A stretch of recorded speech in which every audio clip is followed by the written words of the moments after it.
Thank you, and good morning, everyone. I'm going to quickly share my screen.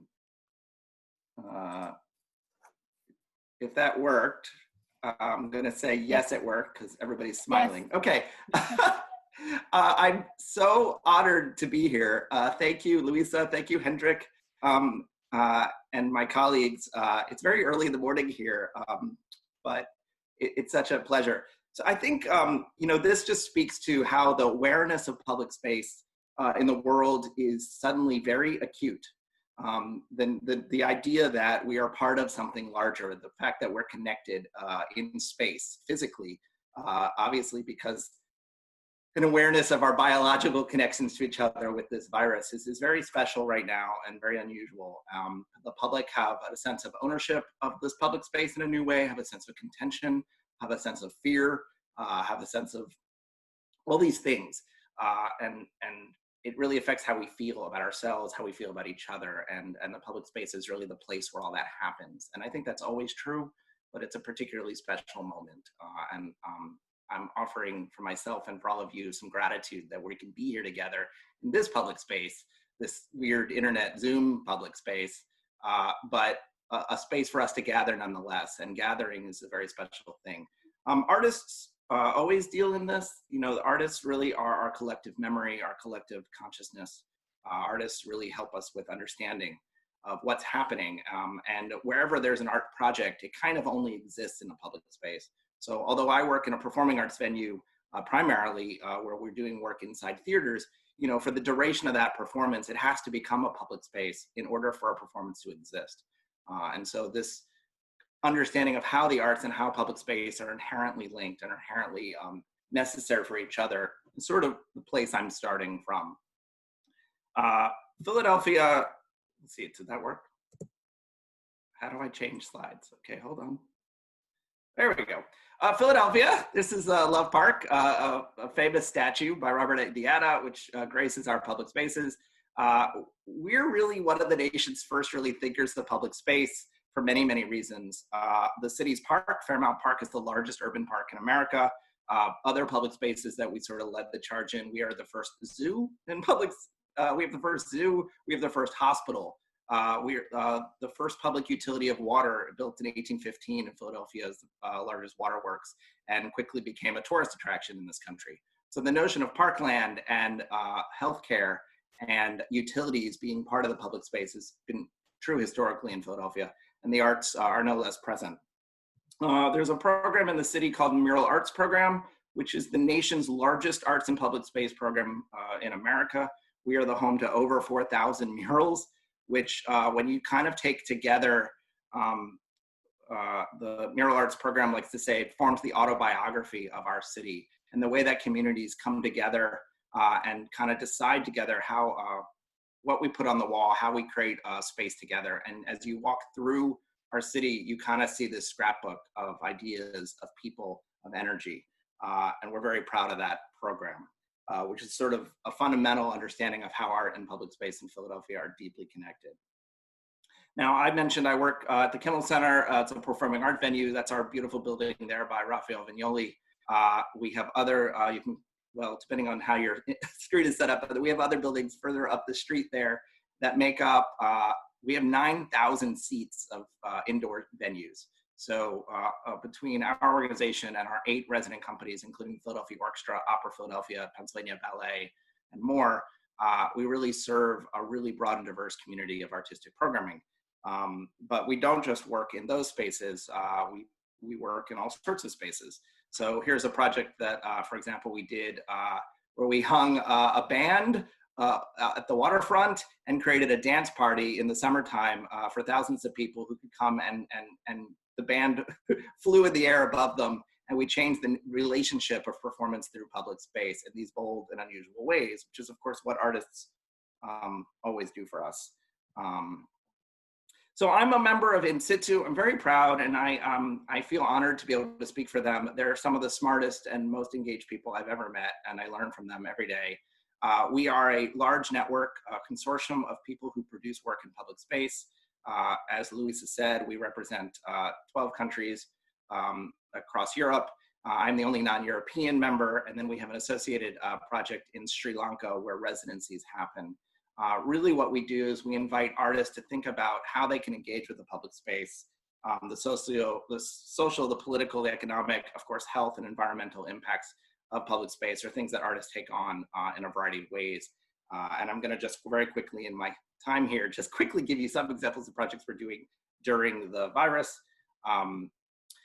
Please check us out more. I'm really grateful to Institute for allowing me to be part of this and learn from them. Here's just a map of where we exist. You can see me at the bottom there, the only US member. And I really learned so much from European artists who have really been on the forefront of thinking about performance in public space and what I'll call time-based art for a very long time. Of course, we all know that there are sculptures sometimes in public space, like the one I showed earlier by Robert, Indiana, that we walk by and kind of become part of the architecture of the city. But the kind of work that Institute does is really interventions, where we quite literally perform what we call acupuncture on the city through artistic practice and really enhance our understanding and our opportunities to have these interruptive gifts in our communities by artists. So a project, a fundamental project that has happened by many of the Institute partners across Europe and with me, here's a picture of the project I did in Philadelphia, is a work by Olivier Grossetet, who's an artist from Marseille, where we invite the public to quite literally construct the city. So in this project, I had 1,000 Philadelphians build this 10-story tower in an act of architecture in performance. And then also an act of revolution, because it was only up for 24 hours and then we tore it down, kind of reminding us that as citizens, we're responsible for building the city and we have the ability to change it. That's an Institute project, just to give you examples of the kind of work the network is capable of doing. This is a dance company called Asphalt Piloten from Berlin. The project is Tape Riot. And this is where through tape and sound and bodies, they create a new urban landscape on top of the existing urban landscape. And you can see the way the tape there creates a new space for the dancers to interact with. And this woman is just sort of walking by it. It's kind of lovely. The way that this dance kind of moved through the space. And what would happen is the dancers would lead the public on a journey through the city and leaving these tape residue behind, where you'd look back and see the way that layers of memory and movement and architectural understanding can change by what happens there. A beautiful project that we're really proud of. But now, of course, we're dealing with something new. Of course, one of the first things that Philadelphia did was put up murals, because we have an understanding that public space and messaging and art is fundamental, but these things are not. This is oxygen, it's non-negotiable, is who we are. And so this is a muralist by Niles Livingston, who immediately put up a message as sort of a public service announcement, and in front of it, you notice a hand washing station, so it was active as well. This virus represents a hardship for artists so much. I don't want to not mention the difficulty that artists are in. They don't, under normal circumstances, they have unsteady income, and in America, they often don't have access to health insurance. This has only made that harder. And the work that artists are doing in the face of this to still bring us together, to still help us understand who we are and who we could be, is an extraordinary act of bravery and generosity. And I am in awe of artists who are continuing to find ways to work without any kind of security for themselves, which is always true, but more true now. Art forms are changing through this process, as you can imagine. I know some of my colleagues will talk about the way that technology and people who are non-artists are engaging in practices. But this heightened awareness of public space that I think the virus is giving us is creating an opportunity for artists. And artists have at least fundamentally a desire to help, a desire to make change, and a desire to bring people together. And so who better than to lead the way in healing for all of us than the arts community? You know, immediately we didn't have audiences. So the orchestra, you know, came and performed for nobody, and we would stream that on the web, which is a sort of a platform that's growing more and more as we think about how the internet can be a way to create performance. But, you know, that's only a sort of step that takes a traditional art form and starts to figure out ways to broaden its public space reach. I just did a project I called Music for Moms, where we invited artists to write personal songs to mothers for Mother's Day. And we could do these sort of singing telegrams, and artists could continue to compose and bring their families together through the emotion of music. And so we had artists create little videos that we sent to personal audiences of a family. So rather than performing for a whole auditorium, we started narrowing our audience to families. So one of the ways that the virus is affecting artistic practice is it's changing the scope of audience and the definition of who the audience is and in what ways they gather. Of this beautiful project by some street artists in Philadelphia called the Vote by Mail Philadelphia Poster Project is a reminder that we have civic responsibilities, and artists are really carrying that message here in our city, not just the mural I showed you earlier about washing your hands, but also that we still have an obligation to uphold democracy and to vote. And of course, if people can't go to their voting places, I'm very lucky to live in a city where voting by mail is possible. That isn't true across America, but artists have taken up the charge to get people to vote. And they don't earn anything from this, they just think it's important. And so these are posters that you can download, or there's some distribution places that you can go and get this work by artists and put it onto your house as a way that artists are dealing with this. Check that out at Vote by Mail, the hashtag that I showed there. It's a pretty cool project. Okay, so now I'm going to give you some in situ projects because I'm running out of time. So quickly, this is a piece in Graz by La Strada, which is an organization in Austria. And Joanne Layton, who's a choreographer and installation artist, created this watchtower sort of where citizens are asked to hold vigil over the city. And every sunrise and every sunset, a citizen is looking out over the city, and you're aware of someone watching for you, protecting you. And wherever you are in the city, you kind of know that there's someone there thinking about you. And what it does is it creates this envelope around the city of protection of public space and awareness. Even if you can't see it, even if you can't verify it, but you kind of understand it's there. And as the city goes on and more people are responsible for holding this vigil, you start to be connected to each other and it in unusual ways. One of the artists has now said, that if people want to hold this vigil from their homes in times of the virus where they really aren't able to travel, you can kind of do this from your window. And it reconnects the sort of intimate space with the public space in a way that we're holding watch for each other. Kind of a beautiful idea. There's a Radio Local, is a project by some British artists that is happening right now with the Norwich and Norfolk Festival, which is a partner of ours. Check them out at this website. But every day they're doing a hyper local radio program where they're really talking about the weather on the street corner. What are you wearing? Who are you dating? Who are you talking to?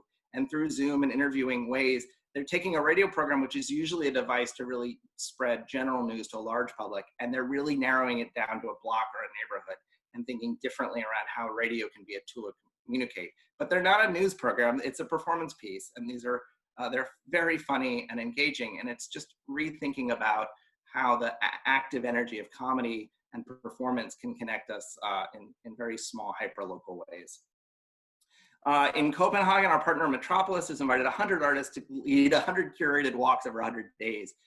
Again, the public space is somewhat forbidden right now, and so inviting an artist to go venture out into the space and encountering what's there or what's not there, in this case, is pretty powerful. And what happens is these artists kind of go from wherever they live and they start on this journey. And every hour, kind of like a church bell, the artist will check in to a Facebook Live event about where they are and kind of report in whatever way that artist would report, whether they're speaking or there's music or there's movement or there's poetry, in all the ways that artists do that. And then people from their home are aware that this artist who kind of becomes a representative for them, being able to take these forbidden walks through space. And then you can go through and watch them, and it helps you reframe your space and how you might walk through it. Again, artists giving your body new power through public space in times that you cannot. A project from Budapest, Transforming Associations, the company. This is really unusual. For a few years, they've been developing this project with In Situ called Apocalypse Training, where in sort of a tongue-in-cheek way, they've been creating this game performance project in public space where together we might train for the coming apocalypse. Of course, we're kind of in an apocalypse. And this is suddenly this idea which seemed a sort of fun and humorous way to bring us together and think about how we're connected. It became very real. And actually the photo on the bottom in the very middle is me. And we were doing an exercise where we were trying out this project in Italy 6 months ago, where we were helping the artists kind of do an experiment in public space where we were training for the apocalypse and getting people to ask us questions about what we were doing. Well, now this picture actually looks like photojournalism. It looks like something that actually happened in Italy. And so our relationship to the actions that have happened in public space have changed through this event.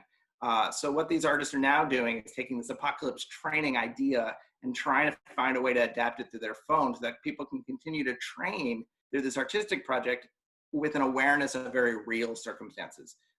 It's very moving, and actually looking at this picture kind of disturbs me because at the time we were participating in a very fun artistic project, and now I look back and I'm sort of heartbroken by what's happened in that part of Italy. A project from another British artist, Collider, led by Seth Honor, is this idea of robot selfies, where although we can't be in public space, these robots that are sort of XY plotters might be able to draw portraits of us into public space. These are just concept drawings, but these robots kind of already exist. You can attach them to walls. So the idea is, could you upload a photo of yourself and have robots in public space draw that picture to put you where you can't currently be? And then as the space slowly starts to open up and people are able to walk by, they start to see this sort of history, this memory of people who have been in public space. This is going to happen in the summer, we hope, in Milan, and with some other partners. The Norwich and Norfolk Festival has also been supportive of this. And these are examples. Jay, your time is, I think. This is my last slide. These are just examples. New forms are changing. I just was trying to give you an overview. And of course, this is what's happening in Philadelphia and across America as people are putting rainbows on their homes as a way, again, to re-engage art and public space. Thank you. Hopefully I got it all in, but I'm so glad to be here.